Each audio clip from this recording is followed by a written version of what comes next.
सरस्वती व्यासं ततो जयम् उदीरये। वेदव्यास महाभारतामध्ये वनपर्व सुरू आहे आणि जेव्हा पांडव वनवासात होते तेव्हा हस्तिनापुरात काय चाललं होतं ते आपण बघलं. धृतराष्ट्राने विदुराला बोलवून घेतलं आणि पांडवांना वनवासाला पाठवलं. हे जरा मला बरोबर वाटत नाही, कारण पुढे जाऊन पांडव कधी नाही कधी याचा बदला घेणार.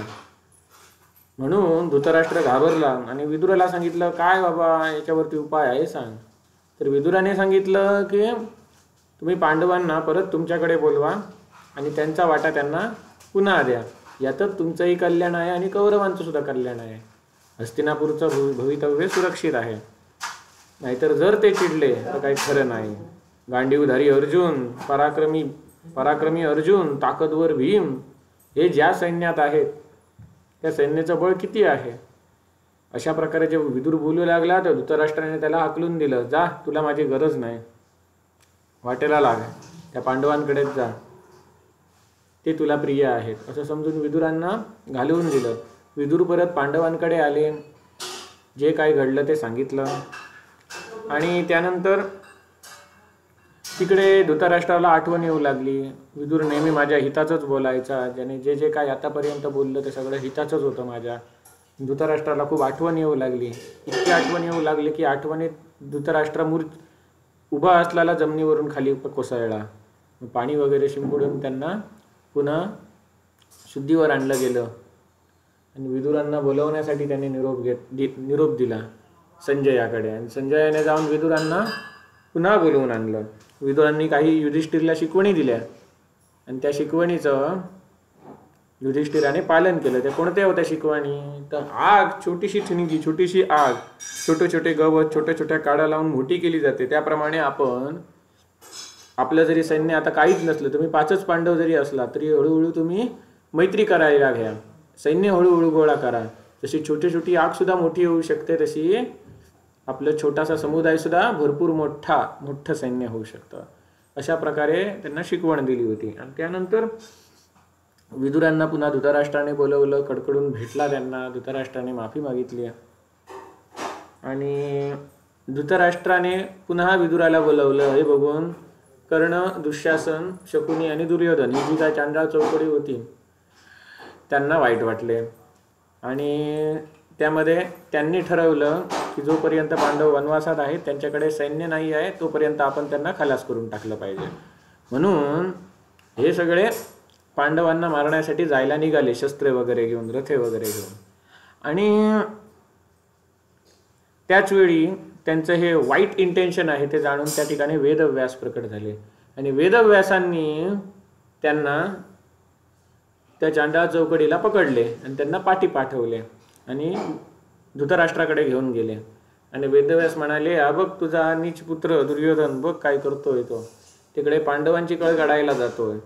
अरे वेदव्यास सांगू लागले, त्यांनी तेच यांना मारू शकतात, गेले तर आपली फुकटचा आपला जीव गमावून येतील, त्यामुळे यांना तिकडे पाठवू नको, या तुझ्या पुत्रावर नियंत्रण ठेव असं धृतराष्ट्राला वेदव्यासांनी सांगितलं.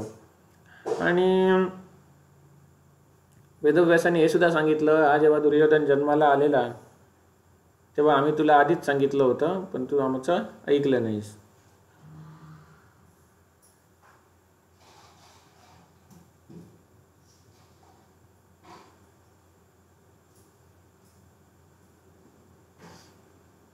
कोणी ते विदुराने सांगितलेलं वाटतं असं. मी तुला या अगोदरच सांगितलं होतं की हा दुर्योधन जेव्हा जन्माला आला त्याच वेळी मी सांगितलं होतं याचा त्याग केला पाहिजे, पण तुम्ही ऐकला नाही.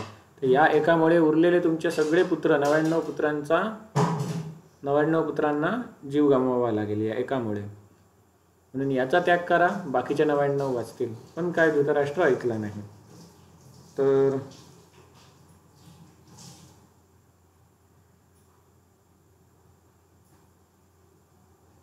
म्हणून वेदव्यास काय म्हणतात, एक काम करा, हा जो तुमचा दुर्योधन आहे त्याला पांडवांकडे पाठवा, त्यांच्याबरोबर तिकडे राहू द्या, वनात जगू द्या, जेणेकरून पांडवांच्या बद्दल त्यांचा संपर्क वाढून वाढून त्यांच्याशी प्रीती तरी होईल, पांडवांबरोबर चांगला वागेल हा, आणि तुझ्या सुद्धा मनासारखं होईल, त्यांच्या सुद्धा मनासारखं होईल. परंतु महाराज, वस्तू जेव्हा तयार होताना जसा स्वभाव असतो, त्या वस्तूचे जे गुणधर्म असतात ते सहसा गुणधर्म दूर होत नाही. भले ती वस्तू अमृत का असू दे, हे मी ऐकलेलं आहे. आणि याविषयी भीष्म, द्रोण, विदुर आणि तुमची काय संमती आहे? जे काही उचित आहे ते कार्य आधी केलं पाहिजे, ज्यामुळे तुमच्या प्रयोजनाची सिद्धी होईल, तुमचा जो हेतू आहे तो सिद्ध यशस्वी होईल. तर अशा प्रकारे वेदव्यासांनी आपलं भाषण सांगितलं.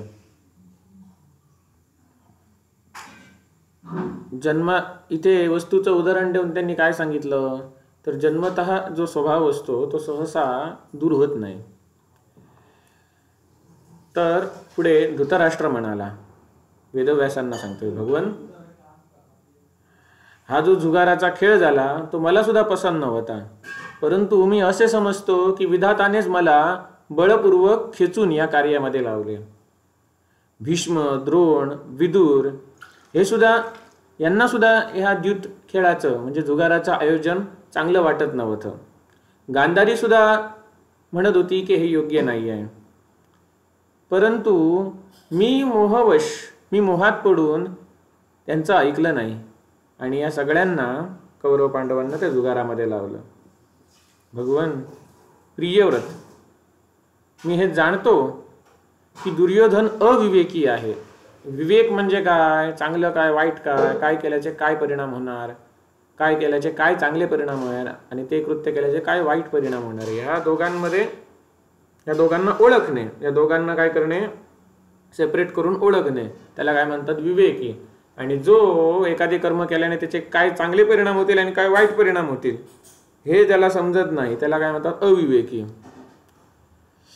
तर धृतराष्ट्र म्हणतो वेदव्यासांना की मला माहिती आहे की माझा जो पुत्र आहे दुर्योधन तो अविवेकी आहे, तरी पण पुत्रस्नेहामुळे म्हणजे पुत्रप्रेमामुळे मी त्याचा त्याग करू शकत नाही. तेव्हा व्यास म्हणाले, राजन विचित्रवीर्यानंदन, तू जे काय सांगतोस ते ठीक आहे.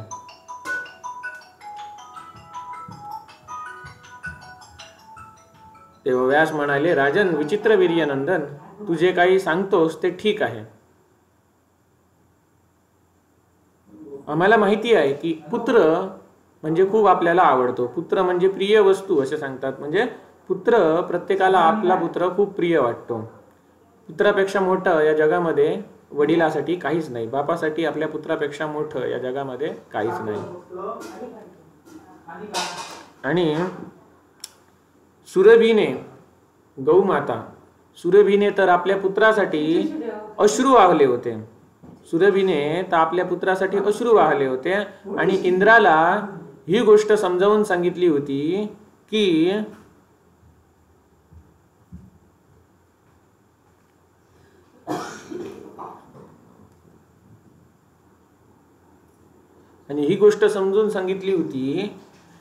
की कितीही समृद्धशाली पदार्थांनी आपण जरी संपन्न असलो तरी पुत्रापेक्षा दुसरं मोठं काही नाही. जनेश्वर, या विषयात मी तुला एक उत्तम इतिहास सांगतो, जो इतिहास सुरभी आणि इंद्राच्या संवादाच्या रूपात आलेला आहे. राजन, फार वर्षापूर्वीची गोष्ट आहे. गोमाता सुरभी ही स्वर्गलोकामध्ये जाऊन खूप रडू लागली आणि त्यावेळेला इंद्राला तिच्यावरती दया आली आणि इंद्राने त्या गोमाता सुरभीला विचारलं, तू रडतेस कशाला? देवलोकवासात सगळे काही कुशल तर आहेत ना? माणूस आणि गायींमध्ये सगळे कुशल आहेत ना? तुझं हे रडणं काही छोट्या कारणांमुळे होऊ शकत नाही, नक्की झालं का? किंवा सुरभी म्हणाली, देवेश्वर, तुमची अवनती दिसत नाही, म्हणजे देवतांची काय अवनती दिसत नाही. इंद्र, मला तर माझ्या पुत्रासाठी शोक होतोय, यामुळे मी रडते आहे. खाली बघ, पृथ्वीवर बघ, हा एक जो शेतकरी आहे तो एवढा नीच आहे की त्याने माझा जो दुर्बळ पुत्र आहे, म्हणजे एक बैल होता दुर्बळ, म्हणजे जेवढे काही तुमच्याकडे बैल आहेत ते सगळे सुरभीचे वंशज आहेत. मग सुरभी माता म्हणते की हा नीच शेतकरी जो माझ्या दुर्बळ पुत्राला परत परत मारत आहे आणि त्याला नांगराला झोपलेला आहे आणि माझा हा पुत्र आहे तो अत्यंत पीडित होत आहे. यामुळे सुरेश्वर माझ्या त्या पुत्राला म्हणजे त्या बैलाला विश्राम करायचा आहे आणि हा जो शेतकरी आहे तो त्याला काठीने मारत आहे, दांड्याने मारत आहे. देवेंद्र, हे बघून माझ्या पुत्राच्या प्रती मला खूप दया आली आणि माझं मन आहे ते उद्विग्न झालेलं आहे. तिथे 2 बैल दिसत आहेत, त्यामध्ये एक आहे तो बलवान आहे, जो भारयुक्त जे जोत आहे ते खेचत आहे आणि जो दुसरा आहे तो निर्बळ आहे आणि तो प्राणशून्य झालेला म्हणजे मरायला टेकलाय असं तो दिसतोय. आणि तो इतका दुबला पतला म्हणजे इतका तो कमजोर झालेला आहे की त्याच्या शरीरामध्ये पसरलेली सगळी नाडी दिसत आहेत. इतका कमजोर झालेला आहे, इतका हडकुळा झालेला आहे. हे बघून मला खूप वाईट वाटतं आणि अशा बैलाला त्या नांगराला आणि झोपलेला आहे आणि त्याला ओढायला लावतोय शेतकरी काठी मारून मारून. हे बघून मला खूप वाईट वाटतं. हे वासव, इंद्राचं नाव हे वासव, हे वासव, मला त्याच्यासाठीच खूप शोक होतोय. हे बघून मला शोक होतोय. इंद्र, बघ बघ चाबुकाने कसा तो त्याला मारतो आहे आणि परत परत त्याला पीडा देत आहे चाबकाने मारून. तरी पण तो माझा पुत्र आहे, तो त्या जोताचा भार वजन आहे ते वाहण्यामध्ये तो असमर्थ होतोय. हे बघून मला खूप दुःख होत आहे आणि करुणामग्न होऊन माझ्या डोळ्यांमधून अश्रू येत आहेत. तेव्हा इंद्र म्हणाला, कल्याणी, तुझे तर हे सगळे जेवढे काही पृथ्वी तलावरती बैल आहेत ते हजारो बैल सगळे अशा प्रकारेच पीडित होत आहेत. तू एका पुत्राच्या मार खाण्यामुळे इतकी तुला दया का येते? असे कितीतरी बैलांना शेतकरी मारत असतात, पण तुला या एका बैलाकडे बघून का दया का येते? तेव्हा सुरभी म्हणाली, अरे देवेंद्र, जर माझे हजारो जरी वंश पृथ्वीवरती पसरलेले असले, हजारो पुत्र जरी असले, तरी मी सगळ्यांच्या प्रती समान भाव ठेवते. परंतु जो दीनदुखी पुत्र आहे त्याच्या प्रती मला खूप जास्त दया येते. जो हडकुळा आहे, कमजोर आहे, त्याच्याबद्दल मला जास्त दया आहे. तेव्हा व्यास म्हणतात, कुरुराज धृतराष्ट्र, जेव्हा सुरभीने असं सांगितलं इंद्राला आणि इंद्राने ते ऐकलं, तेव्हा इंद्र विस्मित झाले आणि तेव्हापासून इंद्र हा पुत्रांना आपल्या प्राणांपेक्षा अधिक प्रिय मानू लागला. आपल्या पुत्राला प्राणांपेक्षा अधिक प्रिय मानू लागला. आणि त्यावेळेला पाक शासन इंद्राने त्या किसानाच्या कार्यामध्ये विघ्न घालण्यासाठी किसानाच्या म्हणजे त्या शेतकऱ्याच्या कार्यामध्ये विघ्न घालण्यासाठी भयंकर वर्षा केली, भयंकर पाऊस पडला, जेणेकरून त्या सुरभीचा पुत्र आहे त्याच्यावरती अन्याय होणार नाही. त्याला तो काठीने हाकत होता ना, हल म्हणजे जोत त्याला बांधून. अशा प्रकारे अशा या प्रसंगामध्ये सुरभीने जे काही सांगितलेलं आहे ते ठीक आहे. त्यामुळे हे धृतराष्ट्रा, कौरव आणि पांडव सगळे मिळून तुझे पुत्र आहेत, परंतु राजन, सगळ्या पुत्रांमध्ये जो कोणी हीन आहे, दयनीय दशामध्ये जो पडलेला आहे, त्याच्यावरती तुला अधिक कृपा केली पाहिजे. हे वत्स, ज्याप्रमाणे पांडू माझा पुत्र आहे त्याप्रमाणे तू सुद्धा माझा पुत्र आहे आणि त्याचप्रमाणे विदुर सुद्धा आहे. मी स्नेहवश हे तुला जे काही सांगितलेले आहे ते ऐकून घेतलंस. भारत, दीर्घकाळापासून तुझे आता जे काही 100 म्हणजे का 100 पुत्र आहेत, परंतु पांडूचे फक्त किती आहेत? 5च आहेत. ते सुद्धा भोळे बाळे आहेत. छळ कपट त्यांना माहीत नाही आणि ते अत्यंत दुःखी झालेले आहेत. ते कसे जिवंत राहणार आणि ते कसे वृद्धीला प्राप्त होणार? म्हणजे ते कसे, त्यांची काय म्हणतात ती ग्रोथ, त्यांची प्रगती कशी होणार? ते कसे जिवंत राहणार? अशा प्रकारे कुंतीच्या त्या दीनपुत्रांबद्दल विचार करता करता माझ्या मनात खूप मोठा संताप होतो. माझे मन खूप संतापित होते. त्यामुळे हे राजा धृतराष्ट्रा, जर तुला वाटते की समस्त कौरव आहेत ते जिवंत राहिले पाहिजेत असं जर तुला वाटत असेल, तर तुझा हा पुत्र दुर्योधन यांनी पांडवांशी मैत्री करून शांतीपूर्वक राहिलं पाहिजे.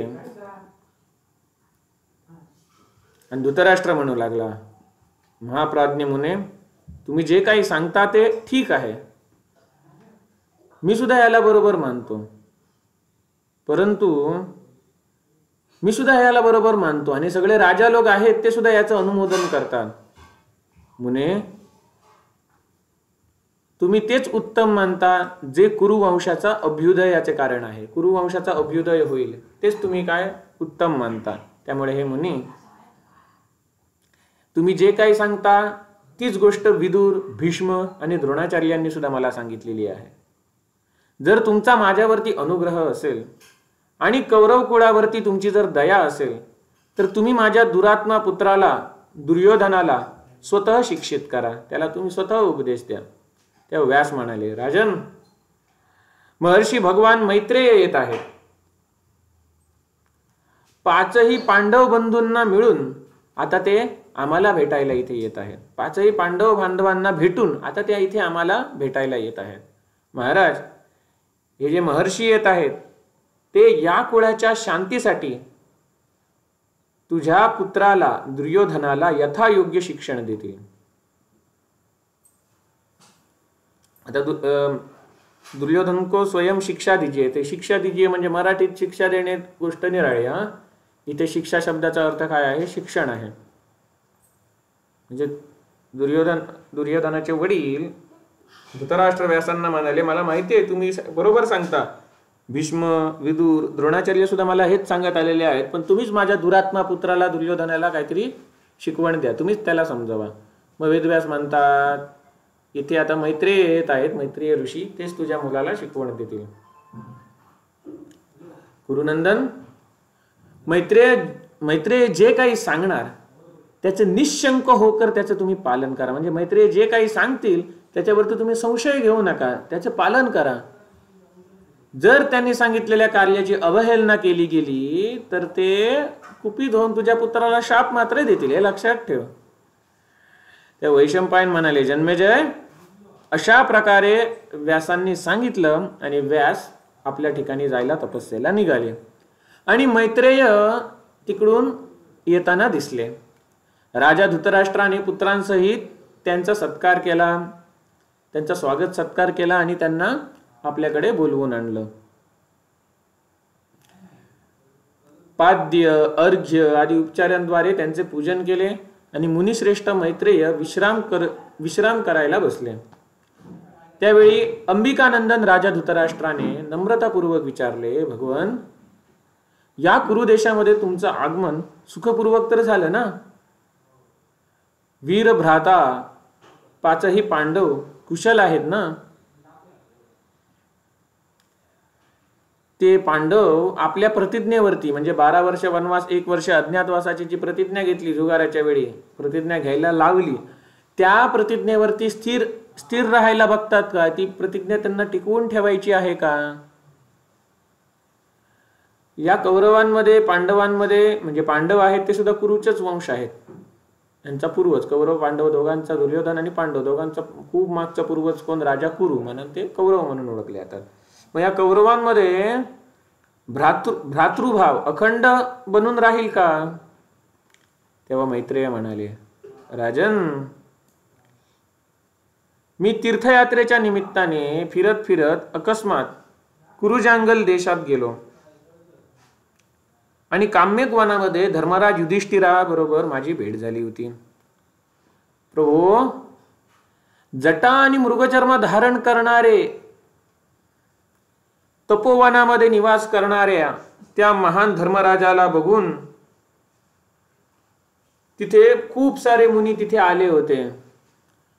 त्या धर्मराजाला बघण्यासाठी जटा आणि मृगचर्म धारण करून तपोवनात निवास करणाऱ्या त्या महात्मा धर्मराज युधिष्ठिराला बघण्यासाठी त्या ठिकाणी खूप मुनी तिथे आले होते. महाराज, मी हे ऐकलं की तुझ्या पुत्रांची बुद्धी मोहित झाली होती, भ्रमित झाली होती. महाराज धृतराष्ट्र, मी हे ऐकलं की तुझ्या पुत्रांची बुद्धी मोहित झाली होती. ते द्यूतरूपी अनितीमध्ये प्रवृत्त झाले होते आणि अशा प्रकारे जुगाराच्या रूपामध्ये त्यांच्यावरती खूप मोठं भय उपस्थित झालेलं आहे. हे ऐकून मी कौरवांची दशा बघण्यासाठी तुझ्याकडे आलो होतो. राजन, तुझ्यावरती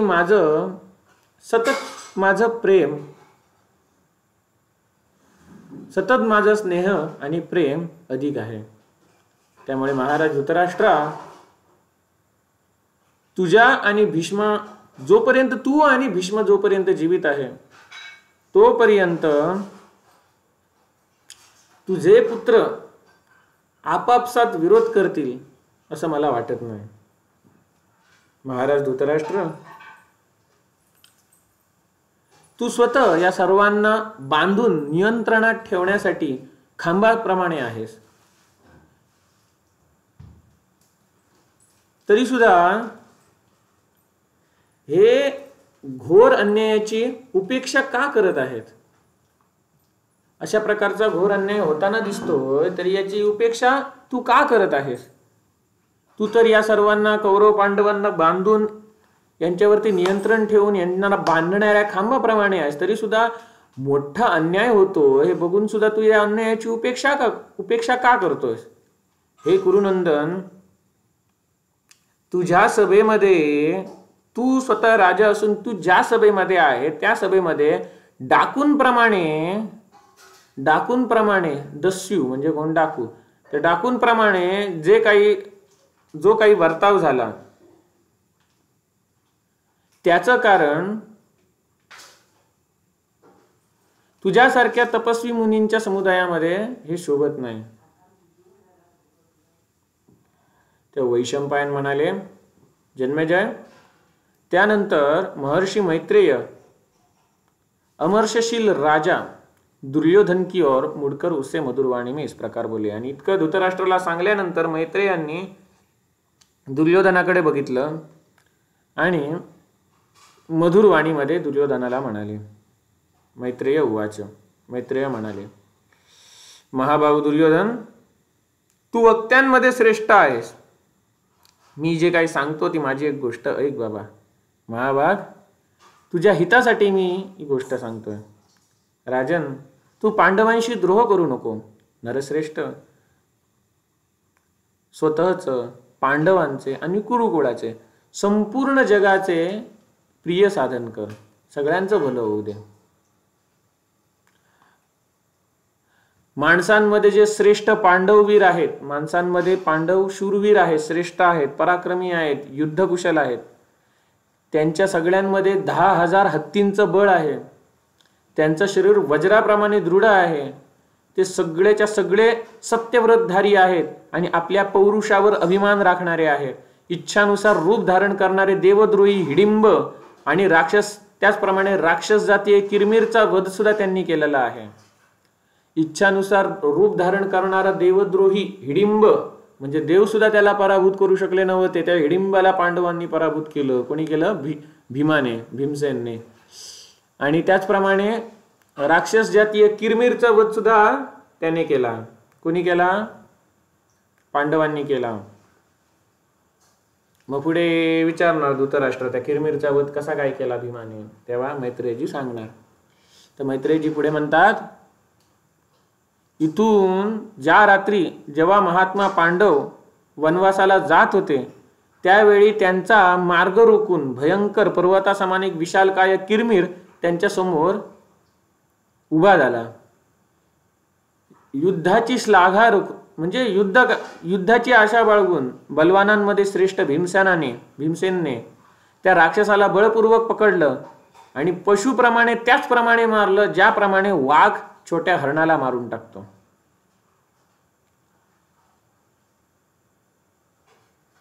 राजन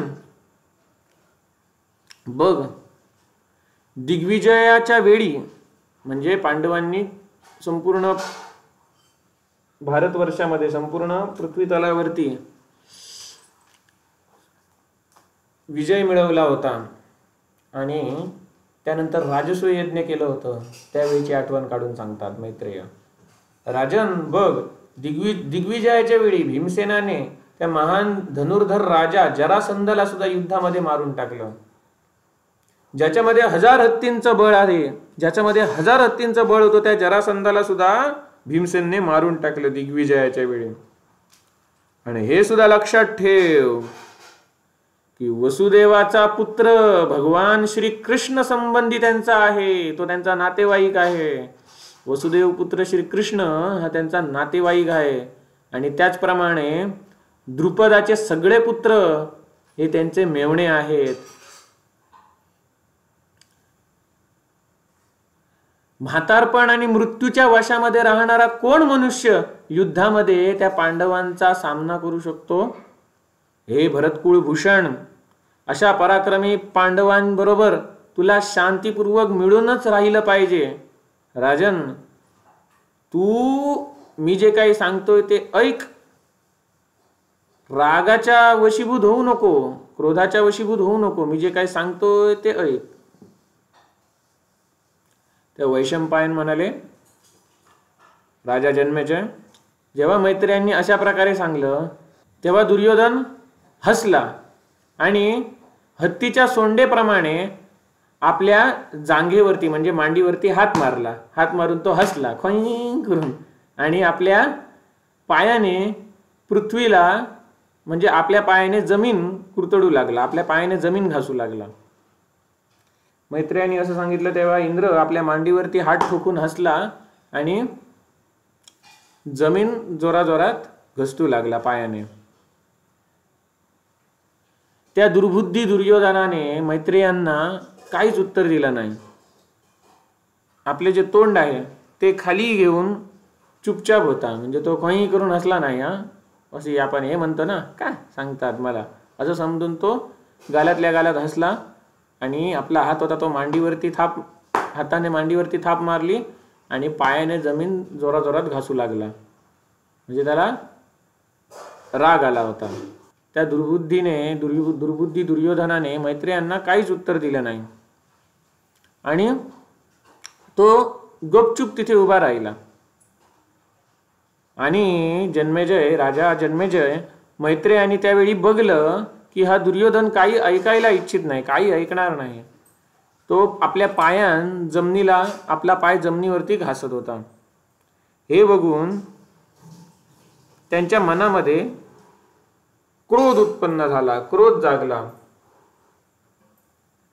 आणि ते मुनिश्रेष्ठ मैत्रेय आता स्वतः चिडले, स्वतः कोपाच्या म्हणजे रागाच्या वशीभूत झाले. आणि आता यांना जो राग आला म्हणजे ते दुर्योधनाला सांगत होते तू रागाच्या वशीभूत होऊ नको, आता हे स्वतः रागाच्या वशीभूत कसे झालं, स्वतः रागाच्या वशीभूत कसे झाले? तरी ते म्हटलंय विधातांचे प्रेरित होकर, म्हणजे भगवंताच्या इच्छेने ते क्रोधित झाले. विधीना संप्रणुदितः, विधातांचे प्रेरित होकर, विधातामुळे ते प्रेरित झाले, विधाताने त्यांना प्रेरित केलं रागासाठी, नाहीतर शाप कोण देणार? विधाताचे प्रेरित होकर, विधाताच्या इच्छेनुसार ते मैत्रेय काय झाले, क्रोधित झाले आणि त्यांनी दुर्योधनाला शाप देण्याचा विचार केला. मैत्रेयांचे डोळे क्रोधाने लाल लाल झाले, त्यांनी जलाचं आचमन केलं आणि त्या दुष्ट चित्तावाल्या दुर्योधन पुत्राला अशा प्रकारे शाप दिला. मैत्रेय म्हणाले, दुर्योधन तू माझा अनादर करून मी जे काही सांगतोय ते तू ऐकत नाहीस आणि तुला हा जो काही अभिमान झालेला आहे त्याचं तुला लवकरात लवकर फळ मिळेल. तुझ्या या द्रोहामुळे खूप मोठं युद्ध होणार आणि बलवान भीमसेन आपल्या गदेने तुझी जांग तोडणार, तुझी मांडी तोडणार. मांडीवरती असा हात आपटला ना दुर्योधनाने हसून. आणि मैत्रेयांनी हा जो श्राप दिला तेव्हा धृतराष्ट्रांनी त्या मुनींना शांत केलं, काही ना काही त्यांची स्तुती करून त्या मुनींना प्रसन्न केलं.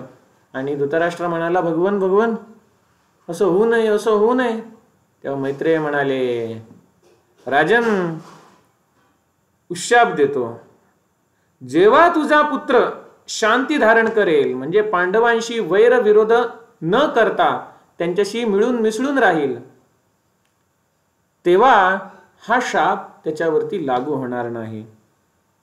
तात जर याने विचित्र विपरीत वर्ताव केला तर लक्षात ठेव, हा शाप त्याला नक्की भोगावा लागेल. त्या वैशंपायन म्हणाले, जन्मेजय, त्यावेळी दुर्योधनाचे पिता महाराज धृतराष्ट्रांनी भीमसेनाच्या बळाचं विशेष परिचय मिळवण्यासाठी मैत्रेयांना विचारले. धृतराष्ट्र मैत्रेयांना विचारू लागले, ओ तुम्ही मगाशी जो काही किरमीरचा सांगितला ना, भीमाने किरमीरला मारलं, ते मला थोडक्यात सांगितलं, पण ते मला जरा विस्तारपूर्वक ऐकायचं आहे की त्या भीमाने किरमीरला कसं मारलं. तेव्हा मैत्रेय म्हणाले, राजन तुझा पुत्र मी जे काही सांगतोय ते त्याला ऐकायचं नाहीये, त्यामुळे याच्या पुढे मी तुला काहीही सांगणार नाही. मी चाललो, आणि जर तुला ऐकायचं असेल तर हे विदुर आहेत, मी गेल्यानंतर तुला जो प्रसंग जाणायचा आहे किरमीर वधाचा, ते हे विदुर तुला सांगतील तो प्रसंग. मी चाललो. वैशंपायन म्हणाले, राजा जन्मेजय, अशा प्रकारे सांगून मैत्रेयजी जसे आलेले तसेच पुन्हा गेले. किरमीर वधाचा समाचार ऐकून उद्विग्न होऊन दुर्योधन सुद्धा बाहेर पडला.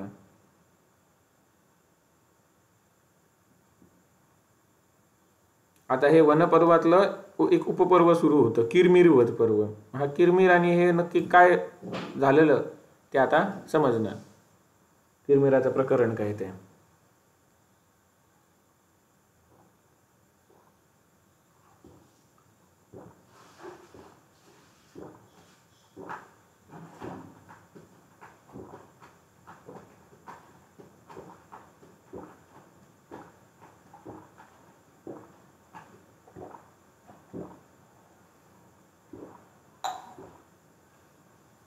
धृतराष्ट्र म्हणाला, विदुर, मला किरमीर वधाचा वृत्तांत ऐकायचा आहे. सांग, त्या राक्षसाबरोबर भीमसेन कसे काय भिडले. विदुर म्हणाले, राजन, मानव शक्तीपेक्षा मानव शक्तीच्या पलीकडचे कर्म करणारे भीमसेन या वेळेला त्यांच्याबरोबर काय घडलं वनवासाच्या वेळेत ते तुम्ही ऐका. त्या मानवशक्तीच्या पलीकडे जे कोण कर्म करणारे भीमसेन आहेत त्यांनी या भयानक कर्माला कसं केलं ते तुम्ही ऐका. हा कथाप्रसंग मी तिकडे जेव्हा गेलेलो वनवासात तेव्हा तिथे भरपूर ब्राह्मण जमले होते. त्या ब्राह्मणांकडून मला माझ्या हे कानावर पडलं. त्या ब्राह्मणांकडून मी परत ऐकलेलं आहे. म्हणजे एका ब्राह्मणाला जाऊन विचारलं नक्की काय झालेलं, त्याने सांगितलं. मग दुसऱ्याला जाऊन विचारलं आणखी काय नक्की काय झालेलं, त्याने सांगितलं. अशा बऱ्याच ब्राह्मणांकडून मी ऐकून आणि अनेक ब्राह्मणांकडून ऐकून मी हे तुम्हाला सांगतो की काय नक्की झालेलं त्या ठिकाणी. आता अनेकांना काय विचारलं, कारण जेव्हा जास्तीत जास्त जणांना आपण विचारतो तेव्हा काही नाही काहीतरी ती घटना आहे ती खोलवर पर्यंत आपल्याला समजते. म्हणून विदुर म्हणतात, राजेंद्र, पांडव जुगारामध्ये पराभूत झाल्यानंतर जेव्हा इथून गेले होते तेव्हा 3 दिवस आणि 3 रात्र काम्यक वनामध्ये जाऊन पोचले. 3 दिवस आणि 3 रात्रीमध्ये ते काम्यक वनामध्ये जाऊन पोचले. मध्यरात्रीच्या भयंकर वेळेमध्ये, मध्यरात्र नाही अर्धी रात्र, म्हणजे 12ला जर रात्र सुरू झाली, 12 मध्यरात्र असेल तर त्याच्यानंतरची म्हणजे 2-3 वाजले असतील. अर्धी रात्रामध्ये, अर्धी रात के भयंकर समय में, अर्धी रात्र झाली होती, रात्रहून अर्धा वेळ, अर्ध्या रात्राच्या भयंकर समयात भयानक कर्म करणारे नरभक्षी राक्षस विचरण करतात. आणि तपस्वी मुनी आणि वनचारी गोपगण सुद्धा त्या राक्षसांच्या भयाने त्या वनाला लांबूनच त्याचा त्याग करतात, काम्यक वनाचा. त्या काम्यक वनामध्ये अर्ध्या रात्रीनंतर कोण फिरतात? भयंकर नरभक्षी राक्षस, म्हणजे नरमांस खाणारे, म्हणजे माणसाला सुद्धा खाणारे राक्षस फिरतात. आणि तपस्वी मुनी आणि वनचारी गोपगण सुद्धा, तपस्वी मुनी आणि वनात फिरणारे जे गोपगण असतील, म्हणजे कोण गायींना चरायला नेणारे, ते सुद्धा संध्याकाळ झाली तरी त्या वनाच्या जवळ जात नाही, लांबूनच त्याचा त्याग करतात, लांबूनच पळतात. ते तिकडे आपल्या गायींना आणि जायला देत नाहीत आणि स्वतः सुद्धा जात नाहीत, कारण तिथे नरभक्षी राक्षस राहतात आणि रात्रीचे बाहेर पडतात ते. आणि भारत त्या वनात प्रवेश करताच, जेव्हा पांडवांनी त्या वनात प्रवेश केला तेव्हा तो किरमिर राक्षस मध्येच आला. पांडवांचा त्याने मार्ग रोखला. त्याचे डोळे कसे होते? डोळे त्याचे चमकत होते. तो भयानक राक्षस मशाल हातात घेऊन आला होता. आता बघा, पांडव जर वनवासात गेले नसते तर किरमिराचा वध झाला असता का? नाही. जर राम वनवासात गेले नसते तर रावणाचा वध झाला असता का? नाही. राम वनवासात गेले नसते ते आणि जे कोण दैत्य होते, ऋषीमुनींना पराभूत करत होते, त्यांचा वध झाला असता का? ऋषीमुनींना जे कोण छळत होते त्या राक्षसांचा वध झाला असता का? नाही. राम वनवासात जर गेले नसते तर सीतेचं हरण होऊन रावणाचा वध झाला असता का? नाही. त्याचप्रमाणे पांडव वनवासात गेले नसते तर या किरमिराप्रमाणे जे इतर राक्षस आहेत, दैत्य आहेत, बकासूर वगैरे आहेत, त्यांचा वध झाला असता का? नाही. लाक्षागृह जाळले नसते तर बकासुराचा वध झाला असता का? नाही. म्हणजे जे काही घडतं ते कशासाठी? चांगल्यासाठीच घडतं. फक्त आपल्याला ईश्वराची साथ पाहिजे, जशी पांडवांना होती. तर कृष्ण नेहमी पांडवांबरोबर असायचे. तर सांगायचा मुद्दा असा, विदुर सांगतात धृतराष्ट्राला, त्या पांडवांचा मार्ग कोणी रोखला? ते एका राक्षसाने रोखला अर्धी रात्रीनंतर. त्याचे डोळे चमकत होते. तो भयानक राक्षस हातात मशाल घेऊन आला होता. आपल्या दोन्ही भुजांनी आपली दोन्ही भुजा मोठी करून आपल्या तोंडाला सुद्धा भयानक रूपाने पसरवून त्याच मार्गाला घेरून तो उभा राहिला. दोन्ही भुजांनी त्यांनी अडवलं पांडवांना. दोन्ही मोठ्या मोठ्या भुजांनी त्यांनी अडवलं पांडवांना. ज्या मार्गावरून पांडव, कुरुवंश शिरोमणी पांडव यात्रा करत होते, तोच त्याच मार्गावरती तो जाऊन उभा राहिला आणि तो मार्ग त्याने अडवला. आणि तो राक्षस कसा होता?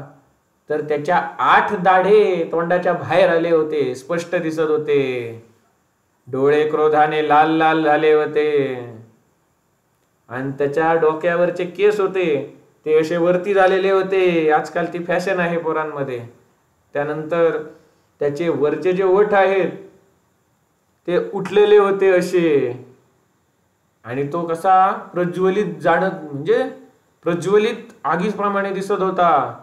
त्याला बघून असं वाटत होतं की जणू सूर्याची किरणे, विद्युत मंडळ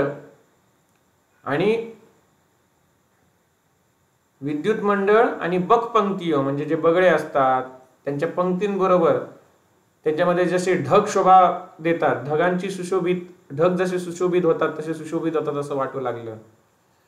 सूर्याची किरणं ढगांमध्ये, विद्युत मंडळामधून येतात, जसे दिसतात तसा तो सुशोभित होतात. जसा हे दृश्य तसा तो भासत होता. आणि तो किरमिर राक्षस भयंकर गर्जनेबरोबर, भयंकर गर्जना करून मायेची त्यांनी सृष्टी केली. मायेची सृष्टी करत होता. जलधर के समान जोर जोर से सिंहनाद करता था. सजल म्हणजे ज्याच्यामध्ये पाणी आहे असा जलधर, जलाला धारण करणारा म्हणजे कोण? ढग. तर ढग म्हणजे मेघ. मेघांप्रमाणे, ढगांप्रमाणे तो गडगडाट, जसे ढग करतात गडगडाट, त्याप्रमाणे तो जोरा जोरा सिंहनाद करत होता. त्याच्या गर्जनेने भयभीत झालेले स्थलचर पक्षी जलचर पक्षींबरोबर ची ची ची करत दिशेमध्ये पळून गेले. जलचर, स्थलचर पक्षी आणि जलचर पक्षी. जलचर पक्षी म्हणजे पाण्यात पोहतात ते, उदाहरणार्थ बदके हो, ते सगळे ची करत पडू लागले. स्थलचर म्हणजे पृथ्वीवर जे जमिनीवरती राहणारे किंवा झाडावरती राहणारे, जमिनीवरती झाडाच्या आधाराने राहणारे, ते सुद्धा ची करून पडून गेले. जेव्हा त्याचा ढगान मेघगर्जनेप्रमाणे आवाज त्याने केला, तेव्हा सिंह गर्जना केली तेव्हा. आणि ते वन त्या वेळेला कसं दिसू लागले की सगळी जी हरणं वगैरे होतात, हरणं धावत होती, भेडिये, लांडगे, कोल्हे सगळे धावत होते, म्हैसे म्हणजे रेडे, म्हशी सगळ्या धावत होत्या. आणि त्याचप्रमाणे अस्वल यांनी सुद्धा ते वन भरलेलं होतं, ती अस्वल सुद्धा धावू लागली, पडू लागली.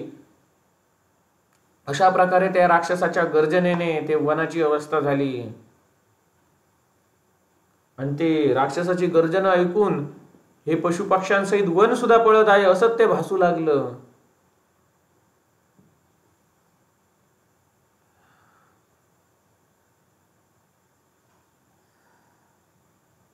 आणि त्या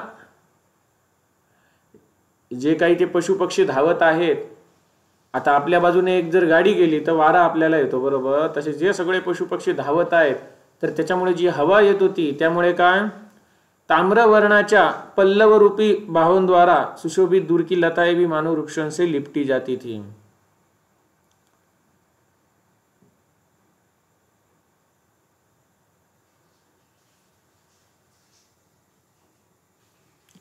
आणि त्याच वेळी प्रचंड वायू सुद्धा चालू लागली, खूप मोठ्याने वारा येऊ लागला.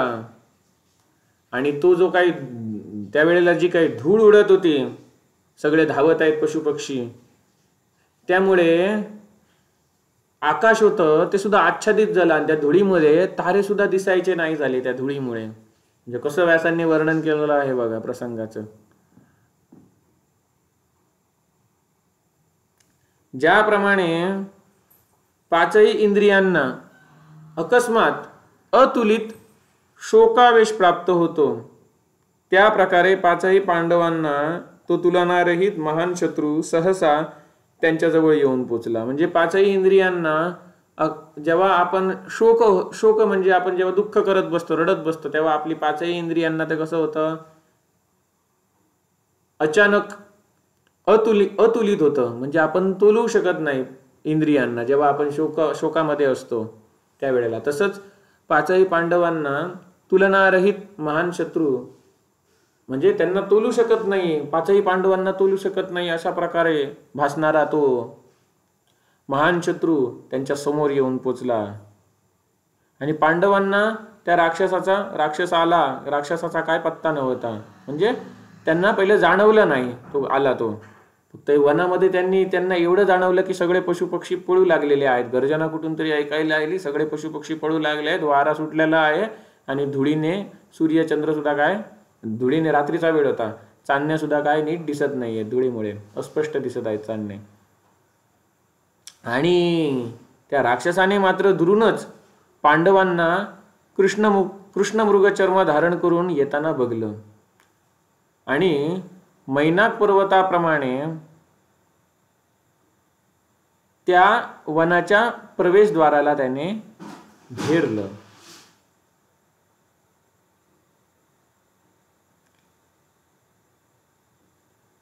आणि त्या अदृष्टपूर्व राक्षसाच्या जवळ पोहोचल्यावर कमललोचना द्रौपदीने भयभीत आपले दोन्ही डोळे बंद केले. दुःशासनाच्या हातांनी जे तिचे केस जे विस्कटले होते ते आता केस सगळीकडे पसरले होते वाऱ्याने, अंगावरती तिच्या सगळीकडे ते केस पसरले होते. आणि 5 पर्वतांमध्ये पडलेल्या नदीप्रमाणे ती व्याकुळ झाली. आणि ती मूर्छित होत आहे हे बघून पाचही पांडवांनी तिला सहारा देऊन तिला शांत केले. कशा प्रकारे शांत केले? ज्याप्रमाणे विषयांमध्ये आसक्त झालेली इंद्रिया तत्संबंधी अनुरक्तीला धारण करते, त्याचप्रमाणे पांडवांनी काय केलं, त्या मूर्छित होणाऱ्या द्रौपदीला शांत केलं, धीर दिला. आणि तदनंतर तिथे प्रकट झालेल्या राक्षसी मायेला बघून शक्तिशाली धौम्य मुनींनी, जे पांडवांबरोबर होते, त्यांचे कोण, कुळपुरोहित, ज्याने युधिष्ठिरला सूर्याची 108 नावं सांगितली होती, त्या धौम्य मुनींनी काय केलं, त्यांनी राक्षसांचा विनाश करणारे विविध मंत्र काढले आणि त्या मंत्रांचा उच्चार करून पांडवांच्या समोरच त्या मायेचा नाश करून टाकला. आणि राक्षसी माया नष्ट होताना, राक्षसी माया जेव्हा नष्ट झाली तेव्हा अत्यंत बलवान आणि इच्छेनुसार रूप धारण करणारा तो क्रूर राक्षस क्रोधाने रागाने डोळे फाडून फाडून बघत काळाप्रमाणे दिसू लागला. आणि त्यावेळेला परमबुद्धिमान राजा युधिष्ठिरने त्या राक्षसाला विचारलं की तू कोण आहेस, कोणाचा पुत्र आहेस, तुझं आम्ही काय काम करू, हे सर्व आम्हाला सांग. आणि त्यावेळेला तो राक्षस धर्मराज युधिष्ठिरला म्हणाला, मी बकासुराचा भाऊ आहे, माझं नाव किरमिर आहे, या निर्जन काम्यक वनामध्ये मी निवास करतो, इथे मला कोणतीच चिंता नाही आहे. इथे आलेल्या माणसांना युद्धामध्ये मी जिंकतो, म्हणजे त्या माणसांना हरवतो, आणि ज्यांना मी हरवतो, म्हणजे ज्यांना मी काय करतो, ज्यांना मी हरवतो त्यांना पकडतो आणि त्यांनाच मी मारून टाकतो आणि स्वतः खाऊन टाकतो. तुम्ही कोण आहात, आणि तुम्ही स्वतःच माझा आहार बनण्यासाठी माझ्या जवळ आलात. मी तुम्हा सर्वांना युद्धामध्ये परास्त करीन आणि निश्चिंत होऊन तुम्हाला माझा आहार बनवीन. ते वैशंपायन म्हणाले, भारत जन्मेजया, तो दुरात्मा राक्षस असं म्हणू लागला. हे ऐकून तुझे आजोबा युधिष्ठिरांनी त्याचे गोत्र, नाव इत्यादी सगळं काही आपले सांगितलं. जेव्हा तो दुरात्मा असं बोलू लागला ते ऐकून युधिष्ठिरांनी काय केलं, आपलं गोत्र काय, आपलं नाव काय, आपण कोण आहोत याचा परिचय दिला. युधिष्ठिर म्हणाले, मी पांडुपुत्र युधिष्ठिर आहे. संभव आहे की माझं नाव तुझ्या कानामध्ये पडलेलंच असेल. यावेळेला माझं जे राज्य ते शत्रूंनी जुगारामध्ये हरण केलेलं आहे, म्हणून मी, भीमसेन, अर्जुन इत्यादी आम्ही सगळे भाऊ एक साथ वनामध्ये राहण्याचा आम्ही निश्चय केला आहे. आणि तुझ्या निवासस्थानात या घोर काम्यक वनात आम्ही आलेलो आहोत. तेव्हा विदुर सांगतात धृतराष्ट्राला, राजन, त्यावेळी किरमिरने युधिष्ठिरला सांगितलं काय. तर किरमिर म्हणाला, आज मी खूप भाग्यवान आहे. देवतांनी खूप दिवसांनी माझ्या मनोरथाची पूर्ती केली. मी प्रत्येक दिवशी हत्यार उठवून त्या भीमसेनच्या वध करण्यासाठी या पृथ्वीवरती विचरत होतो, परंतु हा मला कुठे सापडत नव्हता. माझ्या भावाला बकासुराला याने मारलं ना, म्हणून मी त्याचा बदला घेण्यासाठी या भीमसेनचा शोध घेऊन फिरत होतो हत्यार घेऊन, पण हा कुठे आहे तो मला मिळत नव्हता. आज माझं भाग्य आहे की हा स्वतः इथे येऊन पोचला. हा भीमसेन स्वतः माझ्या समोर येऊन पोचला. हा भीमसेन माझ्या भावाचा हत्यारा आहे. मी खूप दिवस याला शोधत होतो. राजन, यांनी एकचक्रा नगरीमध्ये वैत्रकीयवनमध्ये, एकचक्रा नगरीच्या जवळ वैत्रकीयवनमध्ये ब्राह्मणाचा कपटवेश धारण करून, ब्राह्मणाचा म्हणजे कपटीपणाने ब्राह्मणाचा वेश धारण करून वेदोक्त मंत्ररूप विद्याबलाचा आश्रय घेऊन माझ्या प्रिय पुत्र, माझ्या प्रिय भाईला, माझ्या प्रिय भावाला बकासुराला याने मारलं, बकासुराचा याने वध केला. हे काय याचं स्वतःचं बळ नव्हतं, त्याने मंत्रबळाने केलं असं म्हणतोय. का कारण बकासुराचा वध झाल्यानंतर जेव्हा कुंतीने त्या ब्राह्मण कुटुंबाला आपली खरी ओळख सांगितली की आपण कोण आहोत, क्षत्रिय आहोत, असा असा प्रसंग झाला म्हणून आम्ही इथे लपून राहत होतो, तर आम्ही आता चाललो. तर त्याने सांगितलं, लोकांनी विचारलं तर मी काय सांगू. त्या ब्राह्मणाने विचारलं तेव्हा कुंतीने काय सांगितलं, लोकांनी विचारलं तर सांग की या ब्राह्मणांनी आपल्या मंत्रशक्तीच्या सहाय्याने बकासूरचा वध केला. मग हीच गोष्ट सगळीकडे पसरली की ते त्याच्या घरी राहायला आलेले जे कोणी ब्राह्मण होते, ब्राह्मणाच्या घरी राहायला आलेले 5 ब्राह्मण आणि त्यांची आई होती, त्यातील एका ब्राह्मणाने मंत्रोच्चारांच्या बळाने, मंत्र सामर्थ्याने बकासुराचा वध केला.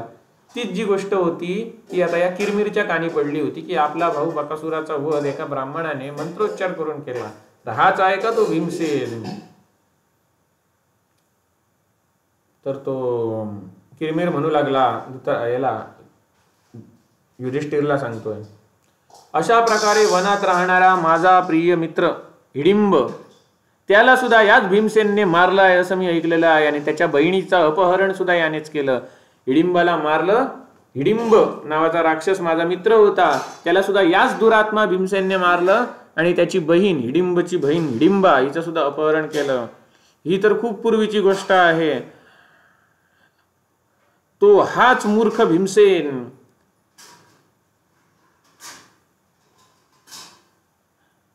आणि हाच मूर्ख भीमसेन आमच्या रात्रीच्या फिरण्याच्या वेळी, अर्ध्या रात्रीच्या वेळी हा या गहनवनामध्ये आलेला आहे.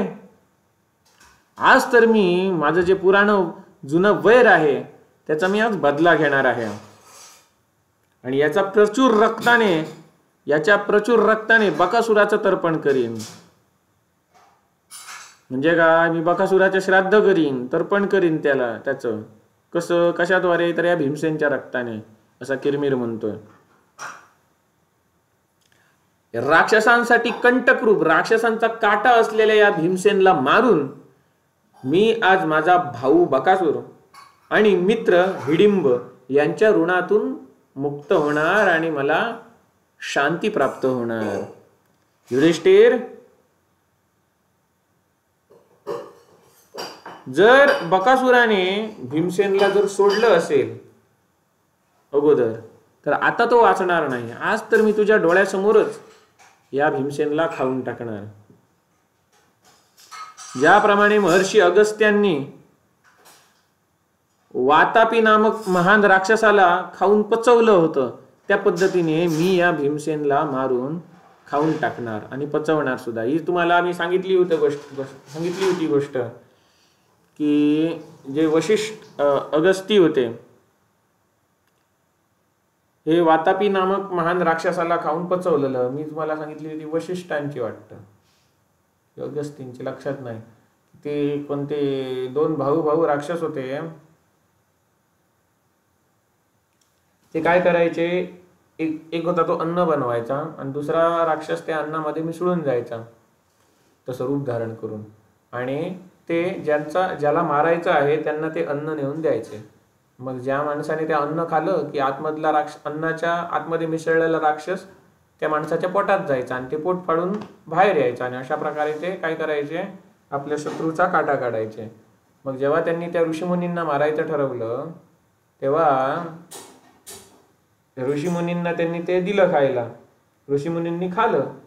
मग दुसरा ज्याने दिलं तो म्हणू लागला, हसू लागला, आता बघा तुमच्या पोटामध्ये माझा भाऊ गेला अन्नाच्या रूपाने, आता तुम्हाला तुमचं पोट फाडून बाहेर येणार, म्हणून तो हसू लागला. मग त्या ऋषीमुनींनी आणि त्या ऋषीमुनी बघून हसू लागले, आणि तो त्यांचा भाऊ म्हणू लागला, अरे अजून कसा बाहेर आला नाही. तर ऋषीमुनींनी सांगितलं की अरे त्याला मी पचवलं सुद्धा. तर अशा प्रकारे आहे ते. तो किरमिर सांगतो की ज्याप्रमाणे अगस्त्यांनी वातापी नामक महान राक्षसाला खाऊन पचवलं होतं, तर त्या प्रकारे या महाबली भीमसेनला मारून मी खाऊन टाकणार आणि त्याला पचवणार सुद्धा. जर ते मी जी आता गोष्ट सांगितली ती जर वशिष्ठांची असेल तर अगस्त्यांची काहीतरी वेगळी असणार. ती सुद्धा महाभारतामध्ये येणार पुढे, मला वाटतं शांती पर्वामध्ये येणार आहे. आणि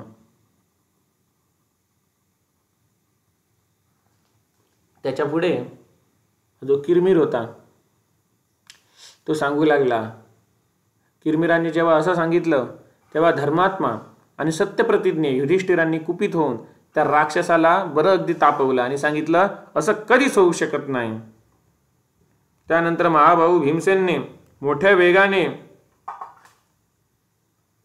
10 व्याम लांब असलेल्या वृक्षाला कुपडून काढलं, हलवून हलवून कुपडून काढलं आणि त्याची पानं होती ती झाडली राक्षसाला मारण्यात. आता 10 व्याम म्हणजे किती, तर 2 हात आम्ही असे लांब केले. दोनों भुजाओं के दोनों ओर फैलाने पर एक हाथ की उंगलियों के सिर से दूसरे हाथ की उंगलियों के सिरे तक जितनी दूरी होती है उसे व्याम कहते हैं. यही पुरुष प्रमाण है. इसकी लंबाई लगभग 3.5 हात की होती है. म्हणजे आपण असा हात केले 2, तर या हाताच्या या मोठ्या बोटापासून या हाताच्या या मोठ्या बोटापर्यंत जेवढी काही लांबी होते ती जवळपास किती 3.5 हाताच्या एवढी असते. हा एक हात आणि मधली एवढी लांबी आहे ती अर्ध्या हाता इतकी, जवळपास 3.5 हाता इतकी असते. त्याला एक व्याम म्हणतात. काय म्हणतात त्याला? एक व्याम. तर अशा प्रकारे 10 व्याम लांब वृक्षाला झाडाला भीमाने 10 व्याम उंच असलेल्या झाडाला भीमाने हलवून कुपडून काढलं आणि त्याची जी पानं होती ती झाडली.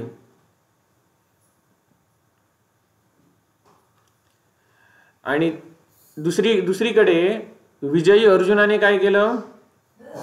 अर्जुनाने त्याच वेळी पलक मारते म्हणजे काय, निमेष मात्र आपले डोळे असे झाकून उघडतात तेवढा सुद्धा वेळ, इतक्या क्षणार्धात अर्जुनाने काय केलं? गांडीव धनुष्यावरती प्रत्यंचा चढवली. म्हणजे गांडीव धनुष्याला त्यांनी अशी दोरी लावली, प्रत्यंचा चढवली. आणि त्या गांडीव धनुष्याचा गौरव इतका होता, ख्याती इतकी होती की वज्राची त्याच्यासमोर काहीच नाही. वज्राला सुद्धा तो काय चकनाचूर करून टाकेल अशा प्रकारे, इंद्राच्या वज्राला सुद्धा चकनाचूर करून टाकेल अशा प्रकारे त्या गांडीव धनुष्याची ख्याती पसरलेली होती. भारत भीमसेनाने अर्जुनाला थांबवलं आणि मेघाप्रमाणे म्हणजे ढगाप्रमाणे गर्जना करणाऱ्या त्या राक्षसावरती, किरमिर राक्षसावरती आक्रमण करत म्हटलं भीमसेनने, अरे उभा राहा. असे सांगून अत्यंत क्रोधामध्ये भरलेल्या बलवान पांडुनंदन भीमाने आपल्या वस्त्राने चांगल्या प्रकारे आपली कमर कसली आणि हात रगडून दातांनी ओठ चावून त्या वृक्षालाच हत्यार बनवलं. म्हणजे वृक्षालाच आयुध, म्हणजे वृक्षच हे त्याचं हत्यार आहे, वृक्षालाच धारण केलं हत्यार समजून. आणि मोठ्या वेगाने ते किरमिर राक्षसाकडे धावत गेले भीमसेन. ज्याप्रमाणे इंद्र व्रजाचा प्रहार करतात त्याप्रमाणे यमदंडाप्रमाणे त्या भयंकर झाडाला राक्षसाच्या डोक्यावरती, मस्तकावरती भीमसेनने जोरात मारून दिलं. आणि तरी पण तर राक्षसाला काही झालं नाही. तरी पण तो निशा म्हणजे रात्री, चर म्हणजे चरणारा, रात्रीचा फिरत राहणारा तो राक्षस युद्धामध्ये अविचल भावाने उभाच दिसला. त्याच्या डोक्यावरती एवढं मोठं झाड मारलं तरी काय तो आहे तसाच उभा होता, त्याला काही झालं नाही. आणि तेव्हा त्या राक्षसाने काय केलं?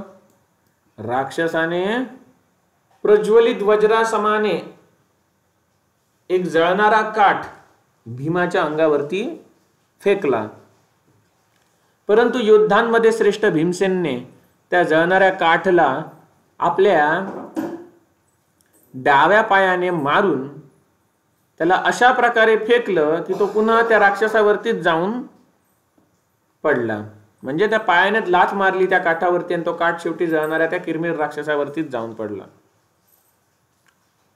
त्यानंतर त्या किरमिर राक्षसाने सहज आणखी एक वृक्ष कुपळून काढलं आणि क्रोधामध्ये भरला आणि दंडपाणी म्हणजे जो हातात दंड घेते त्या यमराजाप्रमाणे त्याने युद्धामध्ये पांडुकुमार भीमावरती आक्रमण केलं.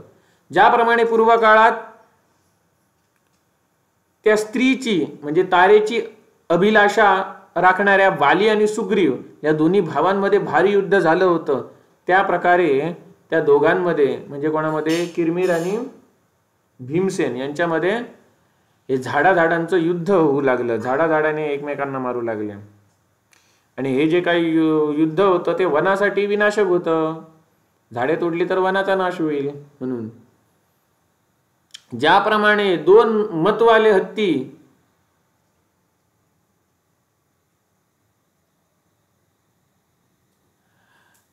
पिसाळलेले हत्ती असतात, त्यांच्या डोक्यावरती ठेवलेले कमळपत्र ज्याप्रमाणे छिन्न भिन्न होऊन पसरतं, त्या पद्धतीने तसंच त्या दोन्ही किरमिर आणि भीमसेन यांच्या डोक्यावरती पडलेले झाडांचे अनेक तुकडे व्हायचे.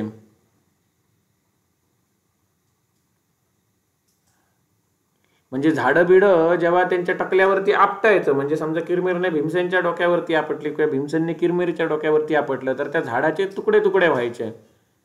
कारण भीमसेन जेव्हा जन्माला आला होता तेव्हा कुंतीच्या हातातून सुटला आणि जमिनीवर दगडावरती पडला तर दगड फुटला होता. अशा प्रकारे त्याच्यात बळ होतं. कारण तो कोण होता, वायुदेवाचा अंश होता. वायूसारखा बलवान कोण आहे का परमात्मा सोडून. तर सांगायचा मुद्दा असा. त्यानंतर पुढे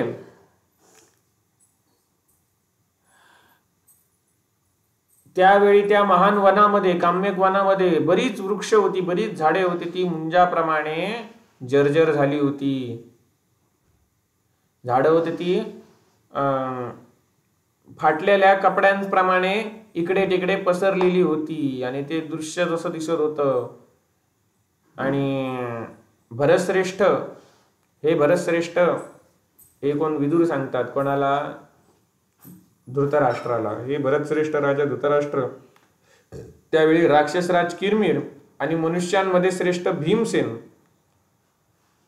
ते युद्ध, वृक्ष युद्ध 2 घडीपर्यंत चाललं होतं. मनुष्यांमध्ये श्रेष्ठ भीमसेन आणि तो किरमिर यांच्यामधलं हे वृक्ष युद्ध, हे झाडांचं युद्ध, हे काय चाललं होतं 2 घडीपर्यंत. 1 घटिका 24 मिनिटाची, 2 घटिका 48 मिनिटाची, म्हणजे जवळपास 48 मिनिटं, पाऊण तास तरी पाऊण तास ते 1 तास पर्यंत हे युद्ध चाललं होतं.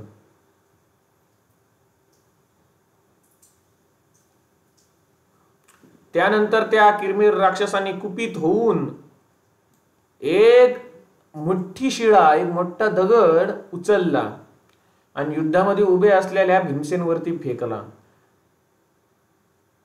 आणि तो दगड पडला भीमसेनवरती. भीमसेन त्या दगडाच्या प्रहाराने जडवत झाले. म्हणजे खूप जड होता तो. भीमसेनच्या अंगावरती तो पडला. आणि त्या शिळेच्या आघाताने, त्या दगडाच्या आघाताने, त्या मोठ्या दगडाच्या आघाताने भीमसेने जडवत झाले. म्हणजे त्यांच्या अंगावरती पडला. तिथून सुटणं, दगडाच्या खाली चिरडले भीमसेन. आणि त्या अवस्थेमध्ये तो राक्षस भीमसेनाच्या दिशेने त्याप्रमाणे धावू लागला ज्याप्रमाणे राहू आपल्या भुजांनी सूर्याच्या किरणाचा निवारण करतात. ज्याप्रमाणे राहू आपल्या भुजांनी सूर्याच्या किरणांचे निवारण करत करत सूर्यावरती आक्रमण करतो, त्या पद्धतीने हा जो किरमिर दगडाच्या खाली सापडलेल्या भीमसेनाच्या दिशेने जोरात धावू लागला. इथे काय सांगायचं आहे, सूर्यग्रहणाच्या वेळी ज्याप्रमाणे ही सावली पडते ना, किंवा चंद्र मधीच येतो आणि आपल्याला ते सूर्यग्रहण दिसतं, बरोबर. मग ज्योतिषशास्त्रामध्ये हे जे सावलीचे जे पॉइंट आहेत ना, त्यांना राहू आणि केतू म्हटलं गेलेलं आहे.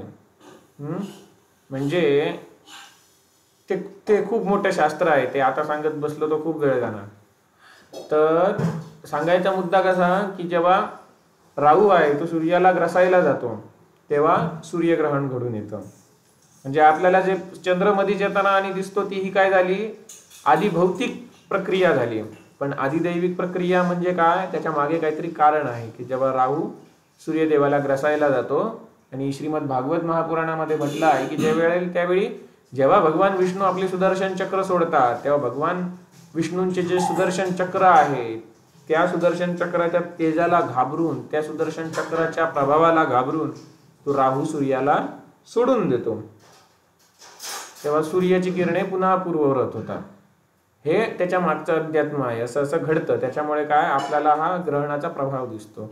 आधी दैविक आणि आधी भौतिक अशी दोन कारणे आहेत. आपल्याला जो चंद्र मध्ये येतो दिसतो ते काय झालं आधी भौतिक कारणाने. राहू सूर्याला ग्रसतो हे काय झालं आधी दैविक कारण. याचं आणखी एक उदाहरण द्यायचं झालं तर वडाचे झाड, तुळस हे आपल्याला काय देतात, ऑक्सिजन देतात, प्राणवायू देतात. म्हणून आपल्या दारात आणि आपण लावतो. त्याच्यामुळे चांगला प्रभाव राहतो आपल्या आजूबाजूला. हानिकारक विषाणू सहसा तिथे टिकत नाही. ज्या ठिकाणी जास्तीत जास्त तुळशी वडाची झाडे आहेत त्या ठिकाणी. मग हे काय झालं त्याचं आधी भौतिक कारण झालं, आधी भौतिक प्रक्रिया झाली. पण आधी दैविक प्रक्रिया काय, इतर झाडांमध्ये असे गुण का असत नाहीत, सगळ्याच झाडांमध्ये असे काही गुण का गुण असत नाहीत. कारण काही झाडे आहेत त्यामध्ये साक्षात परमात्माचा वास आहे. ते त्याचं काय झालं आधी दैविक कारण. त्यांच्यामध्ये परमात्माचा वास आहे म्हणून ते आपल्याला प्राणवायू आणि जास्त देतात. वटवृक्ष असेल, तुळस असेल, असं आहे. परमात्माचा वास म्हणजे काय, परमात्मा तर सर्व व्यापक आहे. पण काही अशा वस्तू आहेत, काही तीर्थस्थाने आहेत, किंवा काही असे भक्त आहेत, किंवा काही अशा वनस्पती आहेत ज्यावरती परमात्माची विशेष कृपा आहे. जसे की तुळस आहे. त्याचप्रमाणे औदुंबर वृक्ष म्हणजे भक्तराज प्रल्हादासाठी जेव्हा भगवान नरसिंह रूपात प्रकट झाले होते, हिरण्यकशिपूचा त्यांनी वध केला, त्यावेळी त्यांचा जो क्रोध होता तो अनावर झाला होता. आणि त्यावेळी खूप प्रयत्न केले सगळ्या देवतांनी त्यांना शांत करण्याचे, पण ते शांत होत नव्हते. आणि एका कुठल्या तरी पुराणामध्ये म्हटलेलं आहे की त्यांना शांत करण्यासाठी शंकराने एक अवतार धारण केला होता, म्हणजे शरभ म्हणून. त्याची चोच होती पक्षासारखा होता. नरसिंह कसा अर्धा पशु अर्धा मनुष्य ना, तो अर्धा पक्षी आणि अर्धा मनुष्य होता. आणि त्याला शांत करण्यात नरसिंह शांत होत नव्हता. सगळीकडे काय म्हणतात तो एवढा त्याचा क्रोध अनावर झाला होता की सगळा नासधूस करत होता. म्हणून तो शंकराचा अवतार झाला. तो काय म्हणतात, आत्ता नाव सांगितलं ते शरभ. तर त्याच्यात युद्ध सुरू झालं नृसिंह आणि त्या शरभामध्ये. त्या नरसिंहाने त्या शरभाला पराभूत केलं. घमासान युद्ध झालं, शरभाला नरसिंहाने पराभूत केलं. आणि तरी पण हा नरसिंह शांत होत नव्हता. त्यावेळेला त्यांच्या समोर एक औदुंबराचं वृक्ष आणलं गेलं. आणि त्या औदुंबराच्या वृक्षामध्ये नरसिंहाने जेव्हा अशी आपली नख घुसवली तेव्हा नरसिंह शांत झाले. म्हणजे नरसिंह रूपी विष्णू शांत झाले. आणि त्यांनी त्याच वेळी ठरवलं की या औदुंबर वृक्षामध्ये माझा वास असेल. ही कथा कशामध्ये आलेली आहे, गुरुचरित्र ग्रंथामध्ये आलेली आहे.